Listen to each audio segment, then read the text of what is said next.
The panel from Hell has concluded, and patch 9 for Baldur's Gate 3's early access has commenced. Let's waste no time and jump right into it. I'll start off with the highlights of the patch and then get into the more boring stuff towards the end of the video. The biggest addition to early access with patch 9 is the one and only Paladin class.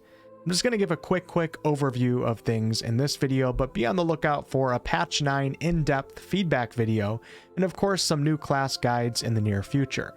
The Paladin is fueled by the oath that they swear to uphold justice and righteousness, and they are a beacon of hope in dark times. As you can see, we got some nice new starting heavy armor and a nice warhammer to go with it. Right away in character creation, you can choose between the subclasses of Oath of Devotion, which are kind of like your knights in shining armor, and Oath of the Ancients, which are your more druid-like nature paladins. The paladin and these subclasses of course bring with them some new spells and channel divinities such as Lay on Hands, Healing Radiance, Holy Rebuke, Divine Smite,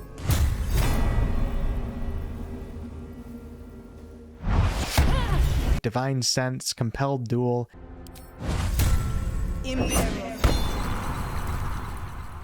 and so on. Some of you may be wondering where is the Oath of Vengeance Paladin subclass, because it's a really popular 5th edition one. And yeah, it's not in the game as of right now, but I would probably bet that Larian is leaving that vengeance-filled deadly subclass for official release. We're not done with the subclasses yet though, as there's one more potentially darker subclass that Larian really surprised us with in this patch. And some of you may actually consider this to be a spoiler, so be warned as of right now.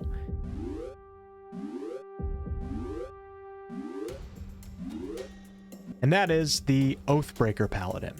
To get this subclass, you actually have to break your Paladin's Oath.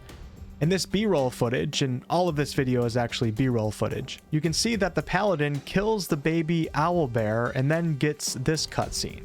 Something has been lost.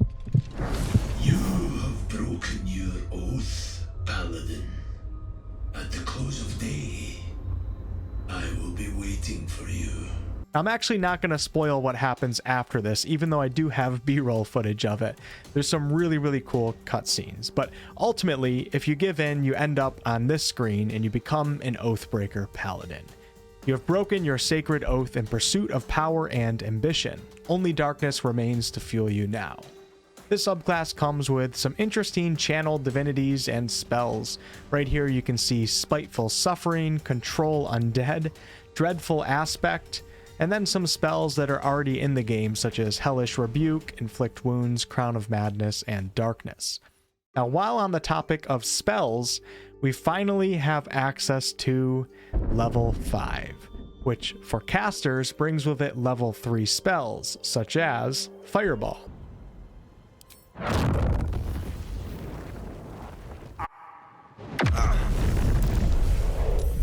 Call Lightning, the Fly spell,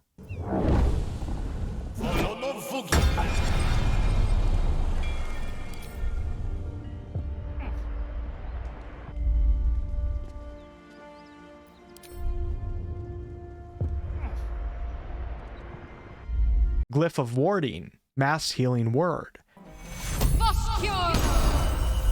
Branding Smite, Searing Smite,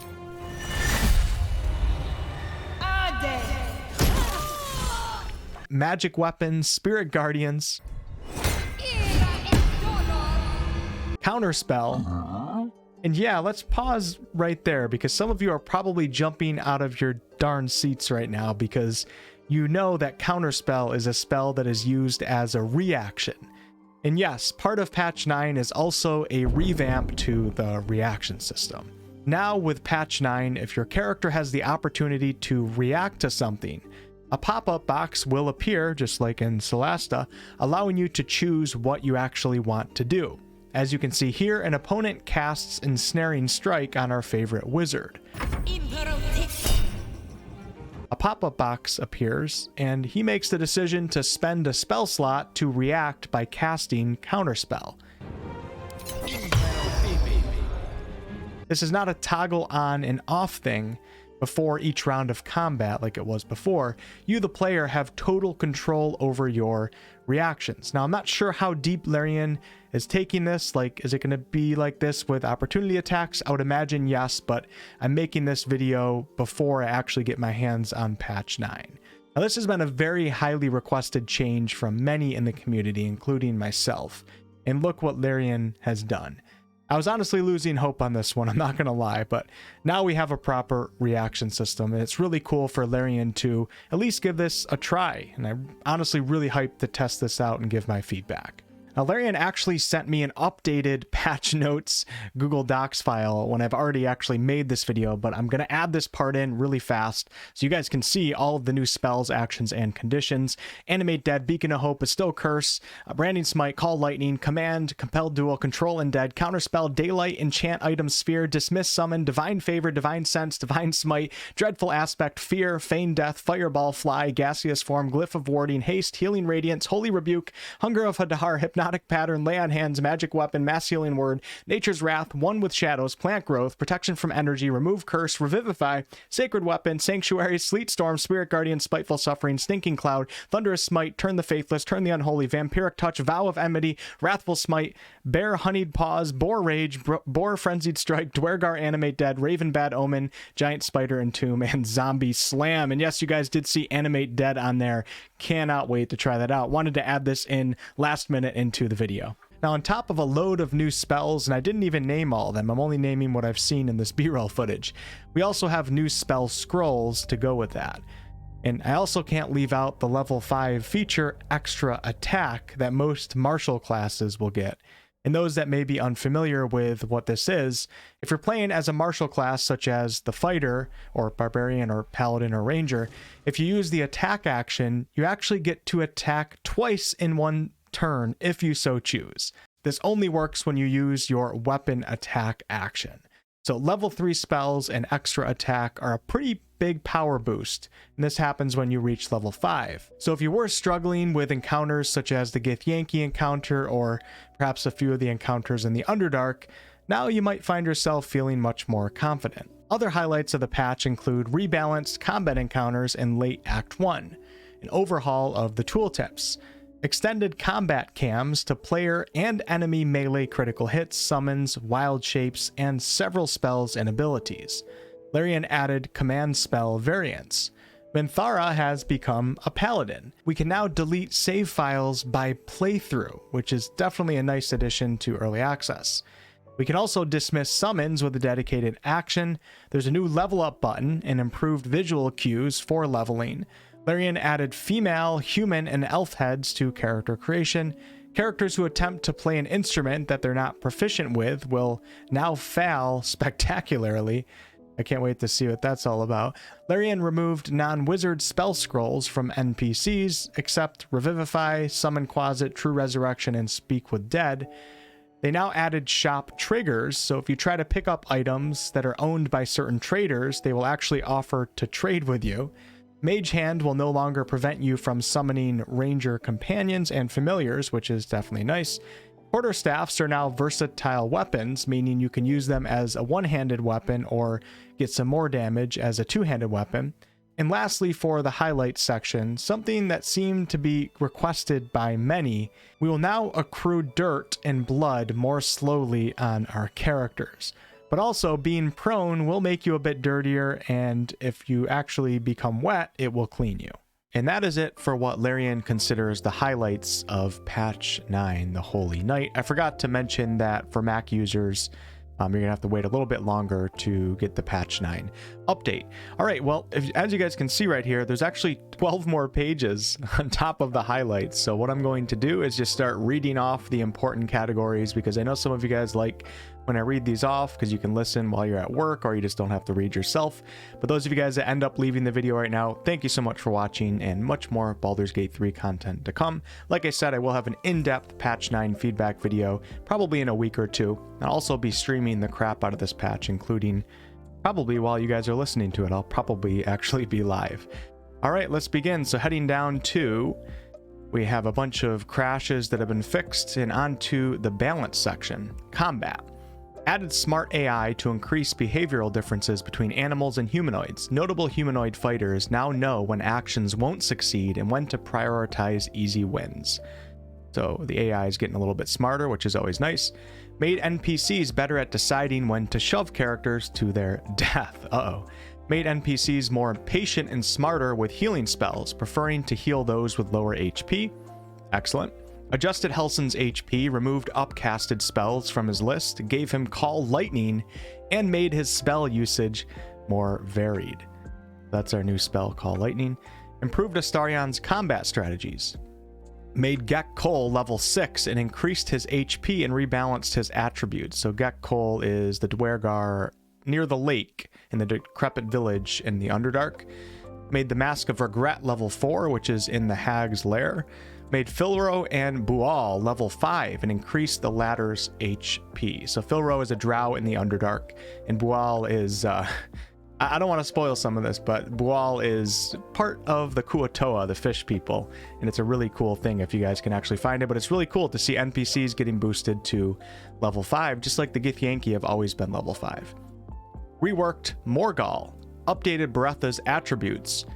Beretha is outside of the Druid's Grove. Gave Barth the appearance and stats befitting a high half-elf. Reworked Morgal, and Morgal is a Dwergar in Grimforge. Updated Beretha's attributes. Beretha is one of the Githyanki, one of the deadly Githyankis. Gave Barth the appearance and stats befitting a high half-elf, and I think Barth is right outside the Druid's Grove. Improved Blighted Village ambush, making one of the trackers smarter. Improved the Great Weapon fighting reroll boost, which is awesome. The Great Weapon feat is very, very powerful feat. I highly recommend it for you guys that like to deal damage. Gave Murmath basic poisons. Gave Sharp Eye F Arrow of Roaring Thunder. I think that's a goblin in the Temple of Selûne, the abandoned Temple of Selûne. Confiscated Sharp Eye Zami's Scimitar. In the Magma Mephit combat, an extra Mephit spawns per wave, and the second wave starts after 2 kills. So that's in Grimforge. Added a Magma Mephit to the Adamantine Golem combat. Oh yeah, that is in Grimforge. All right, added a Magma Mephit to the Adamantine Golem combat to make that a little bit harder when you guys figure out the trick to that encounter. Yeah, apparently Larian wants to make it a little harder for us. Tweak stats and levels of the dead Dwergar and gnomes near Gek Cole. Improved Minotaur's use of Reckless Roar.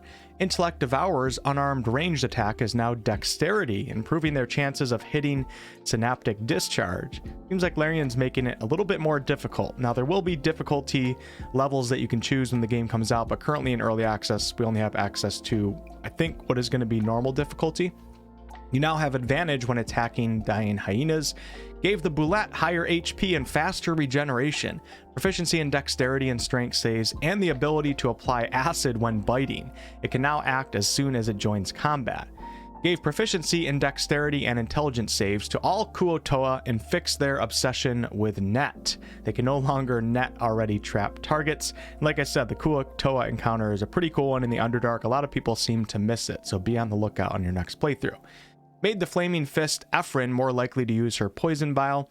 Sword Spiders are now level 5 and have extra attack instead of a second action. Some Dwergar around Grimforge now have extra attack. Increased the Hag's AC and weight, gave her saving throw proficiencies, and changed Ray of Sickness to an action. So a little buff to the Hag. Gave Grim's Slam a small AoE, fixed its Stomp ability, increased its HP, AC, and damage, gave it Dexterity and Wisdom save proficiencies, and made sure that Mephits can act as soon as they join the combat. A lot of buffs to NPCs here. Increased Hellbore's HP and strength, made them resistant to poison, and gave them a passive that applies burning. And we can fight a Hellbore right away on the Nautiloid ship, but also in Grimforge. Mud Mephits can now fly, and you find a lot of Mud Mephits in the swamp area. Made the gate to the grove more fragile. Removed toughness from spider eggs. Improved Ogre's ability to throw barrels with goblins in them. Gave the Grimforge clerics Silence and Glyph of Warding, which is a new spell, Glyph of Warding. Lightning, and removed Bane. Ogres no longer have javelins, but they learnt how to throw stones. Made several tweaks to the Minotaurs, Hook Horrors, Lava Elementals, Animated Armors, and Bernard. Flaming Spheres are no longer indestructible, and they can no longer use potions or scrolls. I think this is an important update right here. You can now remove Spectator's paralyzed condition with a successful saving throw, gave some melee characters javelins, made the Raven and Dire Raven small and the Red Dragon huge. And now on to spells, actions, and conditions. Invisibility now lasts 10 turns. When hiding, Shove now grants an advantage roll instead of succeeding automatically. So I think this is an important one right here. And I like that because Shove was definitely overpowered in the beginning. Then Larian nerfed it a little bit, but I think it needed to be nerfed even a little bit more. And I think this is a great way to do it here. So now when you shove, when you're in stealth, you're probably going to land the shove, but there's a chance that you might actually fail, which I think is good. Speedy Sparks can now be synergized with Chain of Liberation Sprint. Psychic Spark, previously Sapphire Spark, now grants an additional magic missile dart instead of a damage bonus. Cutting Words damage reduction is no longer doubled on a critical hit. Now we have some tweaks to gameplay. Made waypoints easier to click.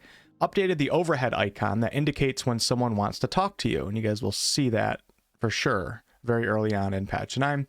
Added overhead feedback for when a saving throw outcome applies to a condition. Improved the animations for sheathing and stowing weapons game-wide. Enabled the riposte reaction by default. Updated the suggested cantrips for high elves and half elves, sorcerers, warlocks, and wizards. Party members no longer copy each other's lines in multiplayer. You no longer have to jump to get to the Nautiloid's upper deck. Improved navigation near the Grove entrance for larger ranger companions. And Tamask spore clouds now spread further, a buff to the overall Underdark. All right, and then we have a combat section again. Animated armors are now one swarm, as are Murmath's spiders. Asherak no longer leaps from the ramparts while defending his home. The rats in the grove now flee if you attack them, lest they reveal their secrets.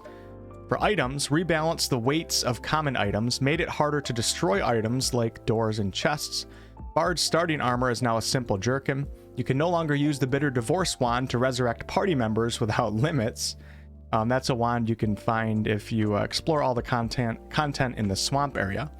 You can no longer use the second marriage wand more than once in and out of combat. You no longer roll a perception check on already triggered tripwires. Will's Eye no longer contains a hidden gold or weighs a kilogram. Replace the goblin's drawing placeholder with a scroll. Left alt highlights the sickle of Bual. Alright, spells, actions, and conditions. Activate Witch Bolt no longer needs you to pick a target and deals damage to all linked targets. Great Old One warlocks now have access to Phantasmal Force. Nice. Agonizing Blast is now part of Eldritch Blast's initial damage. Cloud of Daggers and Moonbeam now remove Curse of Regret from targets. Minor Illusion is now only dispelled if an NPC passes a perception check. Alright, story and continuity. Made the game better at tracking which items are stolen. Removed the enthralled fisherman at the crash site. Gribbo and her allies turn hostile if Dror Ragzlin has been killed. That makes sense, so I'm happy they did that. Added a follow-up for bards who successfully deceive Rugen. Rugen is the Zentrum agent that you meet near the Knolls. You can return the boots to Sergeant Thrin even if you didn't get the quest from Gek'Kol. Gek'Kol's fellow Dwergar turn hostile around Glut. You need to click on Gale to get the scene where he talks to his mirror image. Liam approaches you when freed and healed. Tieflings become hostile if you kill one of the guards. If you help defend the grove, they'll forgive you. So that's a nice, I think, important update right there. That makes sense. Improve the Myconid's behavior after Glut's revenge quest. The Avenge Glut's circle quest now flows even if you killed Spa before Gek'Kol. Very nice. And then we have a ton of UI changes here. In audio and visuals and gameplay animations. Let's go through the UI ones real fast. And I think a lot of this is going to be stuff that we don't really have to talk about. All right, so for UI, we have quality of life. Roles during dialogue now display the line you selected. When lockpicking or disarming, the role now clearly indicates which tool you're using. Added a warning to reward pop-up and disabled the claim button if you have a summon selected that you don't lose your reward. You can now hide tooltips that appear when hovering over a portrait in combat by right-clicking. Selecting an equipped icon in the hotbar now unequips it. For character creation, added option to choose your character's identity, allowed non-gendered appearance options, added missing race-based spells, added resistances given by the Wasteland Wanderer passives for Natural Explorer Rangers. I don't think we have to go over the tooltips. The tooltips have overall improved. For inventory, inventories now scroll if you drag items near their edges. The search filter is, that's actually a nice update. The search filter is smarter. For example, food shows camp supplies. That's also an awesome update too. Items now leave your inventory when equipped. Improved readability for large item stacks. And then we have improvements to the combat log. That will be easier to understand and read. You can now set the minimum screen resolution to 1024 by 768 or 1280 by 720. Added non-gendered pronouns to character creation and started to phase them into dialogues. I don't like to give my opinion on stuff like this because that's not what I'm here for. I'm here to show you guys games and teach you guys about games. But I will say that I do think this is probably for those that actually choose these non-gendered pronouns. It's going to affect your playthrough and give you what you are looking for. And it probably won't really affect people that, you know, that don't want to choose the non-gendered pronouns. You can now open the menu with escape during a roll, remove the party management's keybind, temporarily remove the show on map button, added previews for cloud quality settings, equipment slots no longer light up for non-controlled characters in multiplayer, improve the error message for connection errors in the multiplayer lobby and for being able to being unable to join a session when the party is full, adjusted some creatures' names, types, and descriptions in the examine window.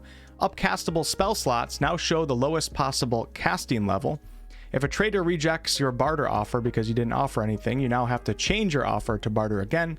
The character sheet now displays your max speed. Destroying a container while looking at what's inside now closes the window. Gave Counselor Floric the title she deserves. We'll have to test that out.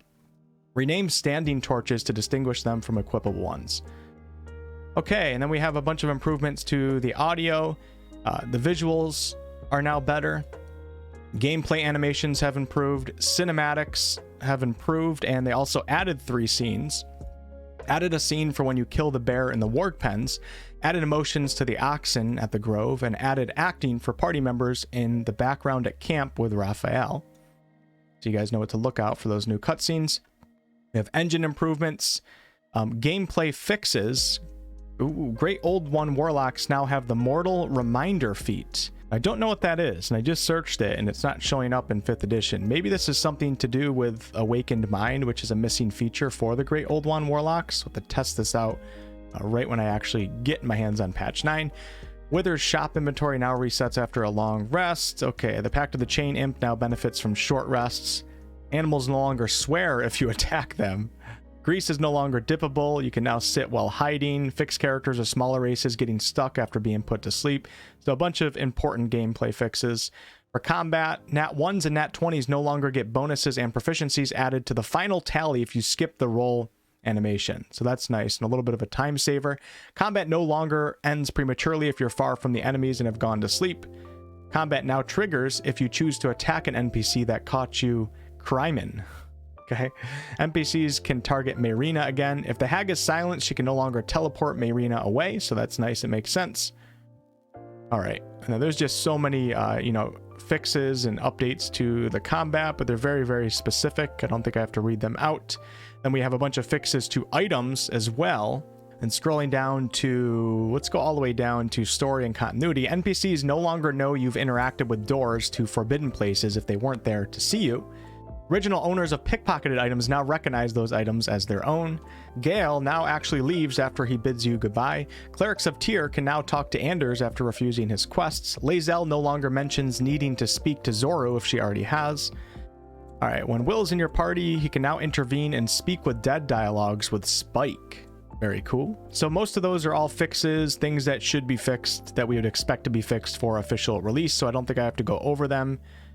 Yeah, you guys can see just how long these patch notes actually are, though, which is just absolutely insane. You can see all of these are fixes. So thank you guys so much for watching. Really do appreciate it. Like I said, a lot of patch 9 and Baldur's Gate 3 content to come here in the near future. And yeah, I'll catch you guys on the next one.